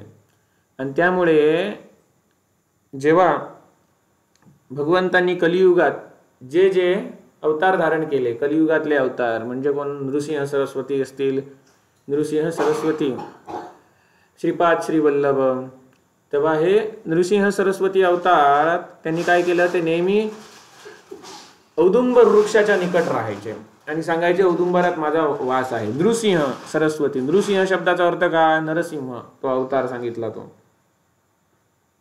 कारण भगवंताने क्रोध अनावर झाला. भगवंताचा क्रोध अनावर झाला कोण मान्य करेल का, नाही. पण ही काय आहे, एक लीला आहे. ज्याप्रमाणे राम अवतारामध्ये वाली आणि सुग्रीव एकमेकासमोर सेम जरी दिसत असले सामान्य माणसाला, तरी भगवान श्रीराम आपला कोण परका कोण, वाली कोण, सुग्रीव कोण हे ओळखी शकले नाहीत का. ते तर साक्षात विष्णू आहेत. तरी पण त्यांनी मुद्दाम नाटक केलं. कारण का, विष्णू असल्यामुळे ते ओळखतील खरा वाली कोण आणि खरा सुग्रीव कोण. परंतु सामान्य माणसाला यामधून शिकवण काय मिळणार. सामान्य माणसाला काहीतरी शिकवण मिळावी म्हणून ते माणसाप्रमाणे राहिले. त्यांनी संपूर्ण राम अवतारामध्ये कुठेच म्हणजे हे दाखवलं नाही का, आपल्या दैवी शक्तींचं काय केलं नाही, प्रदर्शन केलं नाही. आणि त्यामुळे सामान्य माणसाला आदर्श म्हणून त्यांनी काय केलं, जो वाली होता त्याच्या गळ्यामध्ये, जो सुग्रीव होता, सुग्रीव त्याच्या गळ्यामध्ये हार घातला.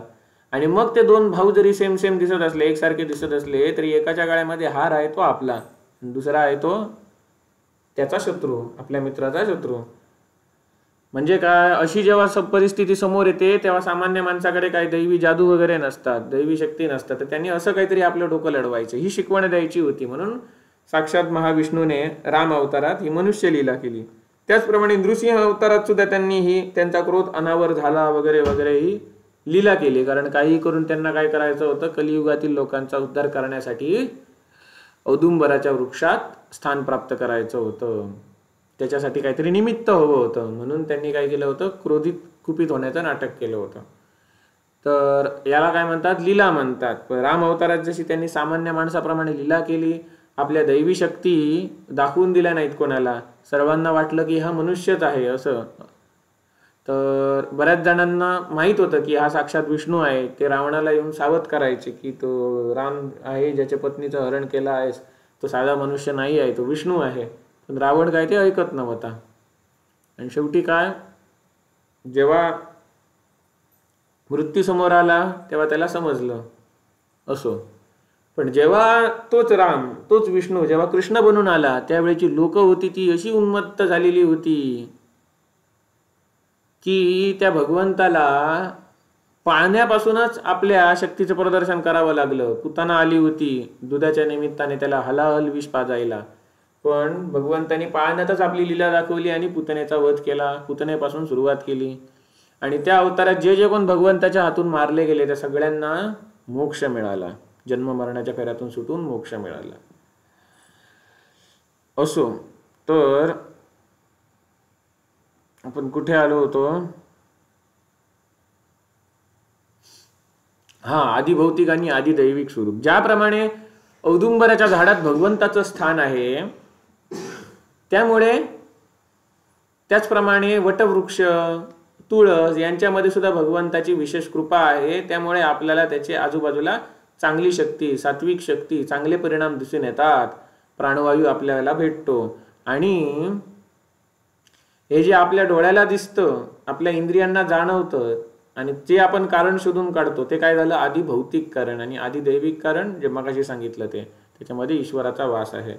त्याचप्रमाणे हे इथे विषय आला म्हणून जो राहू सूर्याला जाऊन ग्रसतो आणि ग्रहण होतं, हे त्याच्या मागचं काय झालं, आधी दैविक कारण.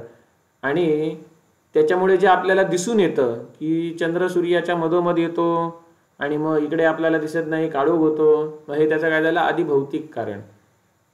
तुळस वटवृक्षासारखी वृक्ष आपल्याला ऑक्सिजन देतात, ते काय झालं, आधी भौतिक कारण. पण तेच का देतात, तर त्याच्यामध्ये ईश्वराचा वास आहे, त्याचं काय झालं, आधी दैविक कारण. असं तर प्रत्येक आधी भौतिक कारणामागे काहीतरी दैवी क्रिया असते, आधी दैविक कारण असतंच. आपल्याला डोळ्याला दिसतो सूर्य, ते काय झालं, त्याचं आधी भौतिक स्वरूप. पण सूर्यदेव विवस्वान जो युधिष्ठिरच्या समोर प्रकट झाला होता, तो काय झाला, त्याचा आधी दैविक स्वरूप. असं आपल्याला जो शनी दिसतो दुर्बिणीतून किंवा स्कोप वापरून, ते काय झाले, त्याचं आधी भौतिक स्वरूप. पण जो कर्माचं फळ देणारा जो शनी आहे, कर्माच्या फळाचं डिपार्टमेंट ज्याच्या हाती भगवंताने दिलेला आहे, तो शनिदेव, तो काय झाला, आधी दैविक स्वरूप. तर ज्याप्रमाणे सूर्याला राहू ग्रसतो, त्या पद्धतीने भीमसेनला ग्रसण्यासाठी तो किरमिर धावत धावत भीमसेनच्या दिशेने येऊ लागला, जो भीमसेन दगडाखाली पडला होता. आणि भीमसेन कसा बसा बाहेर आला आणि ते दोघे जण एकमेकाबरोबर भिडू लागले. ते दोन्हीही एकमेकांना खेचू लागले. दोन हष्टपष्ट बैलांप्रमाणे ते एकमेकांबरोबर भांडत होते, एकमेकांबरोबर मारामारी करत होते, एकमेकांबरोबर भिडत होते. आणि हे अत्यंत हे जे दृश्य होतं, हे बघायला आवडेल अशा प्रकारची ती शोभा होती. युद्ध नख आणि दाढींनी, त्यांचे नख आणि दाढ्या हेच काय करत होते, आयुधांचं काम करत होते, शस्त्रांचं काम करत होते. म्हणजे काय, नखाने एकमेकांना ते कोचायचे, दाढ्यांनी एकमेकांना चावायचे. म्हणजे नख आणि दाढा हे त्यांची काही शस्त्रे बनले होते, आयुध बनले होते. दोन उत्तम व्याघ्रांप्रमाणे वाघ सुद्धा एकमेकांना नखांनी आणि चावून युद्ध करतात ना, दातांनी आणि नखांनी. तसं दोन उत्तम वाघांप्रमाणे त्या दोघांमध्ये अत्यंत भयंकर आणि घमासान युद्ध ते छिडलं गेलं होतं. दुर्योधनाद्वारे आपल्याला जो काही तिरस्कार प्राप्त झालेला आहे, ते मनात आणून भीमसेनाचे शौर्य आणि अभिमान जागला होता. म्हणजे दुर्योधनाचा राग त्याला काढायचा, दुर्योधनाचा राग येत होता. तो दुर्योधनाचा राग त्यांनी कोणावरती काढला? त्या किरमिरवरती काढला. आणि भीमसेनाचा हा पराक्रम बघून द्रौपदी सुद्धा प्रेमपूर्ण दृष्टीने भीमसेनाकडे बघत होती. आणि त्यामुळे भीमसेनला आणि उत्साह भरला. भीमसेनचा उत्साह उत्तरोत्तर वाढत गेला. आणि भीमसेनने अमरशामध्ये भरून सहसा आक्रमण करून दोन्ही भुजांनी त्या राक्षसाला अशा त्या प्रकारे पकडलं, ज्या प्रकारे माजलेला हत्ती दुसऱ्या माजलेल्या हत्तीला भिडतो, त्या पद्धतीने.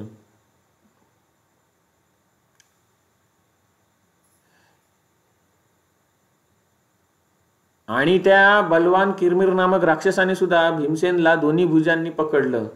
त्यावेळी बलवानांमध्ये श्रेष्ठ भीमसेनने त्याला बळपूर्वक दूर फेकलं किरमिराला. युद्धामध्ये त्या दोन्ही बलवानांनी आपापल्या भुजा रगडून हे युद्धामध्ये दोन्ही जे बलवान भिडत होते तर त्यांचे जे भुजा होते ते एकमेकांच्या भुजांवरती, हात एकमेकांच्या हातांवरती असे रगडत होते. त्यातून असा आवाज येत होता की ज्याप्रमाणे याची बांबूच्या काट्या, त्याचप्रमाणे वेताच्या काठा तुटतात त्या पद्धतीने आवाज येत होता. ज्याप्रमाणे वायू प्रचंड वेगाने झाडाला पाडून टाकते त्या पद्धतीने, किंवा झाडाला वाकवते, वायू आहे, वारा आहे, तो प्रचंड वेगाने आला की झाडं वाकतात, त्या पद्धतीने भीमसेनाने बळपूर्वक उडी मारून त्या किरमिर नामक राक्षसाची कमर पकडली. आणि त्या राक्षसाची कमर पकडून वेगाने त्या राक्षसाला फिरवायला सुरुवात केली.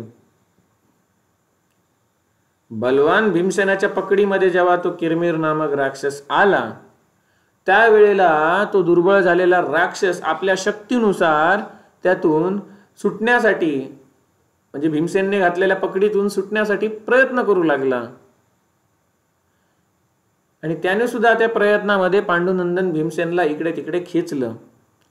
त्यानंतर तो किरमिर थकलेला आहे, किरमिर राक्षस थकलेला आहे हे बघून भीमसेनाने आपल्या दोन्ही हातांनी त्याला अशा प्रकारे कस करून पकडून धरलं की ज्याप्रमाणे पशुला दोरीने बांधतात त्याप्रमाणे भीमसेनने आपल्या हातांनी त्या राक्षसाला पकडून धरलं.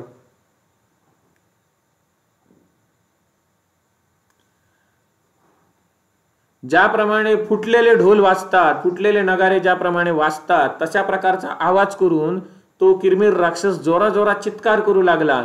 आणि तो तडफू लागला, पाय वगैरे आपटू लागला, छटपटाने लगा माने तडफू लागला. आणि बलवान भीम त्याला खूप वेळेपर्यंत तसंच फिरवत राहिले, तसंच त्याला पकडून तसंच फिरवत राहिले, ज्यामुळे त्याला चक्कर आली आणि तो मूर्छित झाला, किरमिर मूर्छित झाला. आणि तो राक्षस आता विषाद म्हणजे काय दुःखात बुडला आहे हे बघून पांडुनंदन भीमसेनने त्याला दोन्ही भुजांनी वेगपूर्वक दाबलं आणि त्याला पशुप्रमाणे मारायला सुरुवात केली.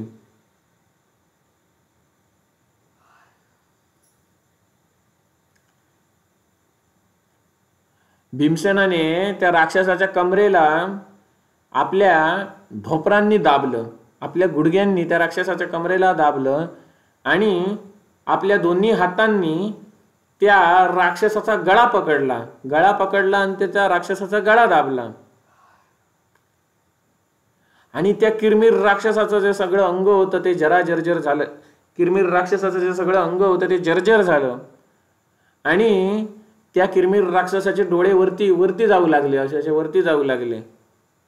त्यामुळे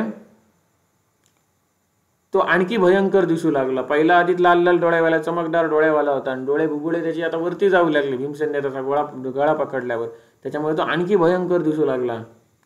भीमसेनाने त्याच अवस्थेमध्ये जमिनीवरती त्याला फिरवायला सुरुवात केली आणि भीमसेन त्याला म्हणाले, अरे पापी, आता तू यमलोकामध्ये जाऊन तुझा मित्र हिडिंब आणि तुझा भाऊ बकासूर त्यांचे डोळे पुस. भीमसेन सांगू लागला, अरे तुला तुझ्या भावाला भावासाठी तू मला मारायला आला होतास ना, आता जा तुझ्या भावाला जिथे पाठवलं आणि तो तुझा मित्र हिडिंब त्याला जिथे पाठवलं त्या नरकात जा, यमलोकामध्ये जा, आणि तो हिडिंब आणि तुझा भाऊ बकासूर तुला तिथे बसेल. आता जा आणि त्यांचे डोळे पुसत बस तिकडे जाऊन.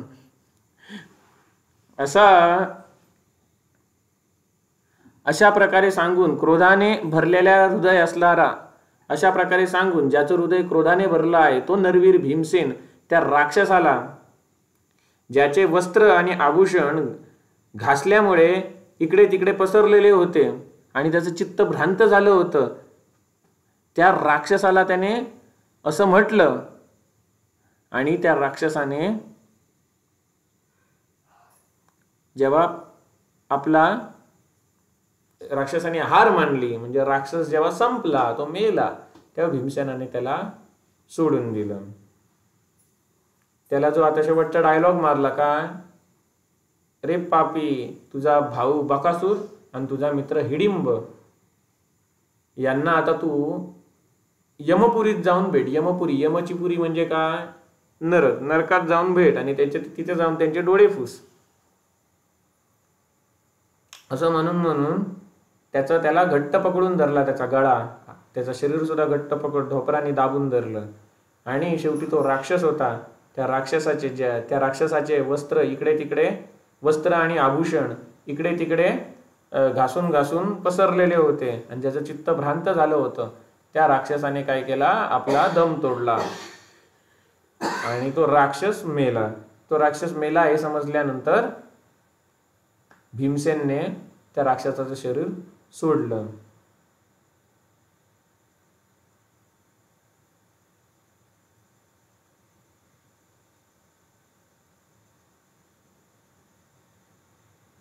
त्या राक्षसाचं रूपरंग कसं होतं, मेघाप्रमाणे, ढगांप्रमाणे होतं, काळ्या रंगाचं. आणि जेव्हा तो मारला गेला तेव्हा राजकुमार पांडव म्हणजे नकुल, सहदेव, अर्जुन, युधिष्ठिर हे खूप प्रसन्न झाले, त्यांना आनंद झाला. आणि भीमसेनच्या अनेक गुणांची ते प्रशंसा करू लागले. आणि द्रौपदीला पुढे करून ते आता तिथून द्वैतवनाकडे गेले. काम्यवनातून मग पुढे द्वैतवनाकडे गेले. तेव्हा विदुर म्हणाले, अरे नरेश्वर धृतराष्ट्र, अशा प्रकारे धर्मराज युधिष्ठिरच्या आज्ञेने भीमसेनाने त्या किरमिराला युद्धात मारून टाकलं. त्यानंतर विजयी आणि धर्मज्ञ पांडुकुमार त्या वनाला निष्कंटक म्हणजे राक्षसरहित करून, म्हणजे एकही राक्षस ठेवला नाही, राक्षसरहित करून द्रौपदी बरोबर तिथे राहू लागले. भरतकुळाचे भूषण रूप असणाऱ्या त्या सर्व वीरांनी म्हणजे कोणी पांडवांनी द्रौपदीला आश्वासन देऊन प्रसन्न चित्त होऊन प्रेमपूर्वक भीमसेनाची काय केली, सराहना केली, म्हणजे भीमसेनची स्तुती करू लागले. ते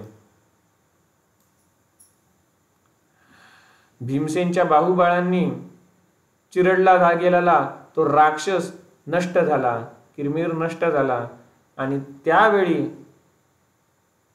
अकंटक आणि कल्याणमयी वनामध्ये सगळ्या वीरांनी म्हणजे पांडवांनी प्रवेश केला. आणि तो त्या वनात शिरताना तर सुरुवातीलाच तो मिळाला ना, त्याला मारून झाल्यानंतर पांडवांनी त्या वनामध्ये प्रवेश केला. आणि मी सुद्धा, विदुर सांगतात धृतराष्ट्राला, मी सुद्धा जेव्हा तुम्ही सांगल्यामुळे मी जेव्हा वनात गेलो होतो पांडवांना भेटायला, तेव्हा जाताना आणि येताना त्या रस्त्यामध्ये पडलेल्या त्या भयानक दुष्टात्मा राक्षसाच्या शवाला सुद्धा म्हणजे त्याच्या डेड बॉडीला मी माझ्या डोळ्यांनी बघलं होतं, जो भीमसेनच्या बळाने मारला गेला होता. हे भरतवंशी धृतराष्ट्रा, मी वनामध्ये त्या ब्राह्मणाच्या मुखातून जे काही ऐकलं ते मी तुला, भीमसेनचे जे काही महान कर्म जे ब्राह्मणांच्या मुखातून मी ऐकलं ते मी तुला सांगितलं.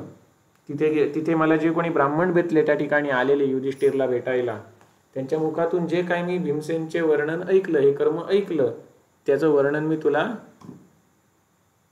ऐकवलं आहे, सांगितलं आहे.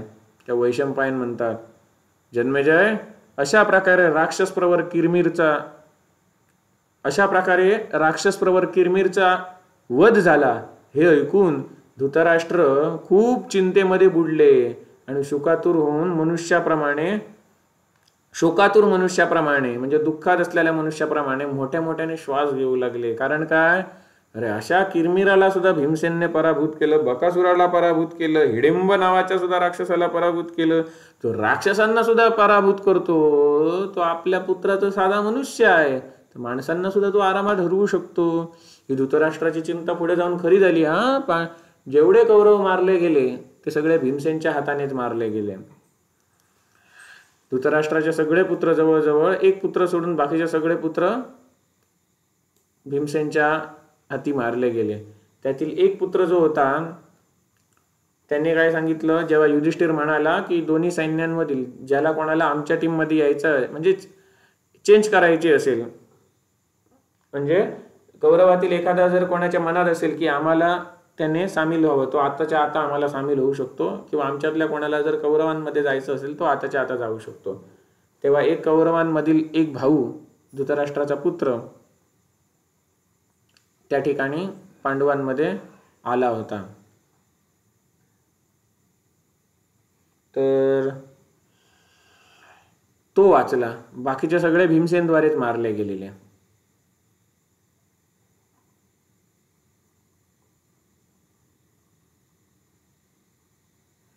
आणि आता याच्या पुढचा जो अध्याय आहे जो आपण उद्या बघणार आहोत त्यामध्ये भगवान श्रीकृष्ण येणार आहेत पांडवांना भेटायला वनामध्ये.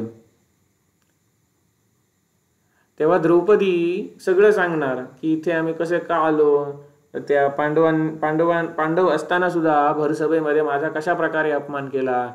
आणि द्रौपदी सांगणार आहे की असं असं माझं झालं, खूप मी दुःखात होते, असं असं.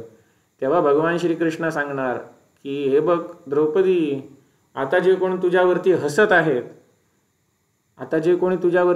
आहेत त्या सर्वांच्या बायका विधवा होणार एक दिवस. म्हणजेच काय, जे कोण तुझ्यावर हसत आहेत त्यांच्या बायका विधवा होणार. म्हणजे काय, जे कोण तुला आता हसत आहेत ना ते त्यांचा मृत्यू होणार. आणि म्हणजे ते खरं झालं सगळं. भगवान कृष्णांनी सांगितलं ते युद्धामध्ये त्या सगळ्यांचा मृत्यू झाला.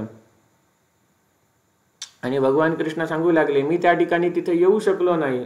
वस्त्र रूपात आलो, पण या रूपात मी तिथे येऊ शकलो नाही, कारण तिथे मी आमच्या द्वारकेवरती तिकडे एक शाल्व राजाने आक्रमण केलं होतं, त्याच्याबरोबर मी युद्ध तिथे लढत होतो. म्हणून मी दुसरं रूप धारण करून, वस्त्र रूप धारण करून तुझ्याकडे आलो होतो. एका रूपाने तिकडे मी युद्ध करत होतो. मग तो युद्धाचा प्रसंग, शाल्वाचं कसं युद्ध होतं, त्या शाल्वाने एक विमान आणलं होतं, जे विमान का आकाशातून दगडांचा वर्षाव करायचा, घाणीचा सुद्धा वर्षाव करायचा. मग त्या विमान कसं फोडून टाकलं भगवंताने, आणि त्या शाल्वाला कसं पराभूत केलं. आणि त्या शाल्वाबरोबर एक वक्रदंत नावाचा दैत्य सुद्धा होता, जो वक्रदंत पूर्वीच्या जन्मात कोण होता, कुंभकर्ण होता. त्याच्या सुद्धा पूर्वीच्या जन्मात कोण होता, हिरण्यक्ष नावाचा दैत्य होता. आणि त्याचा भाऊ हिरण्यकशिपू, जो पुढल्या जन्मात रावण बनला आणि त्याच्या पुढल्या जन्मात शिशुपाल बनला. तर ते विमानाचं नाव काय होतं, सौभ विमान. ते विमान, ते युद्ध आहे ते याच्या सुद्धा पुढल्या अध्यायात आलेलं आहे, शाल्वा बरोबर भगवंताचं युद्ध. तर आज या ठिकाणी आपण थांबूया. पुढच्या वेळेला आपण तो कृष्ण पांडवांना भेटायला आले ते प्रकरण अभ्यासूया. राम कृष्ण हरी.